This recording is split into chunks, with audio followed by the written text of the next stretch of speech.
Hello everyone, my name is Marley. You can call me Mr. Warren. I'm going to teach you a little about our place values, our numeration systems, and our base 10 blocks, and how we can use those to solve a couple of math problems. First, we're going to start out with some definitions. Our first definition is going to be that of a numeration system. And a numeration system is a collection of properties and symbols agreed upon to represent numbers systematically. These written symbols are representing certain quantities. They are called numerals, or just our numbers. Now, stepping into the next domain, we have three types of numbers. First numbers are going to be nominal numbers. These are our numbers that are used to name or identify something. This could be your home address, your student ID, could be a social security number, if you know what that is, a jersey number on the back of your sports jerseys. We have ordinal numbers. These are numbers used to give position, first, second, third, last, so on and so forth. Then we have cardinal numbers, and cardinal numbers are used to represent how many or how much of something you have. For example, 2 dogs, 3 cats, 4 apples, just measuring any quantity of something. Now, going into our base 10 blocks, we're going to first look at our place values.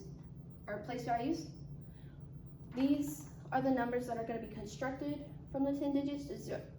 The numbers that we're going to be using: 0, 1, 2, 3, 4, 5, 6, 7, and 8, and 9. Now, these place values are based on powers of 10, the number base of the system. So, for example, right here, I got the number 1,234.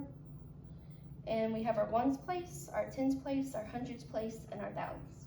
Of course, it goes with higher, but since we've only got the 3 representatives, 4 representatives, that's how we're going to do it today. Alright, so we went over that. Now let's go back into our actual physical representatives. We have rods, small cubes, and flats. These little guys are our ones. Each one represents 1 unit, or just a number 1. These are going to be our rods, and they each represent 10. So if you put 10 ones, you can see the lines, they're made out of 10 ones, and so those represent 10. And then we have our flats,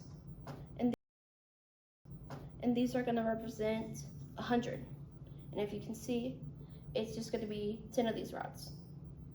Alright, and then we also have our big cube. I don't have one here with me today, unfortunately, but our big cube does represent 1,000. I also have it written right here: small cube, rod, flat, big cube, and what those represent in each of the numbers. Going off of that, we are going to take our representatives, and we're going to use the board and use it to help us solve some math problems. Alright, let's get this started. Alright, first we're going to go into expanded form of some numbers, just so we can get an idea of what we're doing. Alright, so I'm going to use this number right here, 1,234. This might just be a review for you guys. Alright, so we got our ones place is going to be 4. But we're going to start right here. Alright, so we got 1,000 plus 2 hundreds, or 2 flats,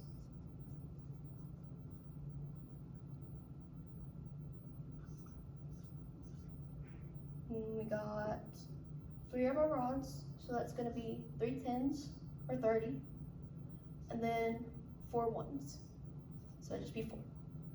This is our expanded form. We can do a couple more numbers of this, just so you get an idea of what this can be used for. You can do some bigger numbers or smaller numbers. I'm going to do a bigger number, just to give you an idea. So let's do 12,345. Alright, 10,000s place, sorry. It's going to be 1, 2, 3. Then plus, you got 2,000 plus 3 flats would be 300. 4 rods, 40. And then the 5 ones, which will be 5. I hope that explains it a little bit more. Alright, now we're going to get into our math problems using our representatives. Taking one of these, I'm going to draw them as just sticks for now, just because it's easier. Alright, got 4 rods, which is going to be equal to 40. I'm going to have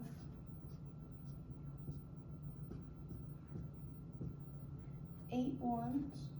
It's going to be 8. And then I'm going to do over here 2 flats, which are going to be 200. Alright, now when we put that number together, we got the 2 in the hundreds place, the 4 rods in the tens place, and the 8 ones in the ones place. And so we get our number 248. Alright. Now let's do some simple addition. Alright, let's go into, let me see my paper real quick.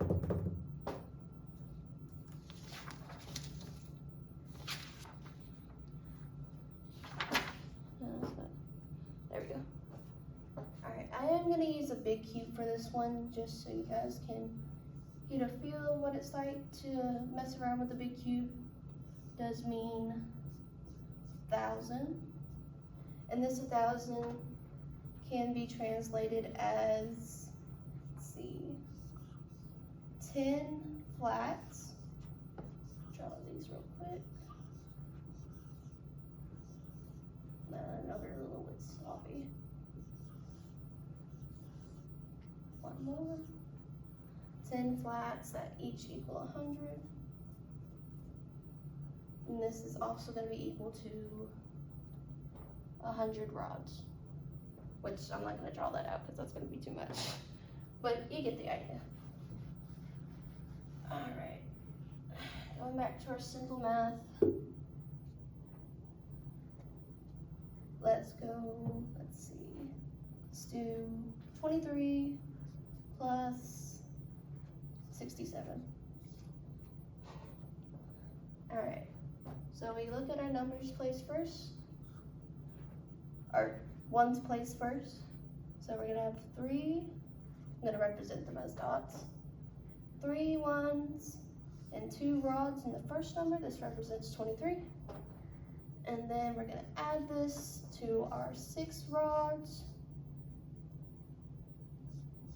And then 7 ones, 1, 2, 3, 4, 5, 6, 7. All right. That's going to represent 67. All right, now putting these together, we're going to have 2 plus 6 be 8. So that's going to be 8 rods in total for a total of 80. Then doing our numbers together, going to be, what's it going to be, 90? Going to be about 10. Sorry. Yeah, that was right. 90. So then that can be represented as 1, 2, 3, 4, 5, 6, 7, 8, 9, and then you'd have 0 ones because these are going to add together being 10, and that's going to be another rod. What am I at right now?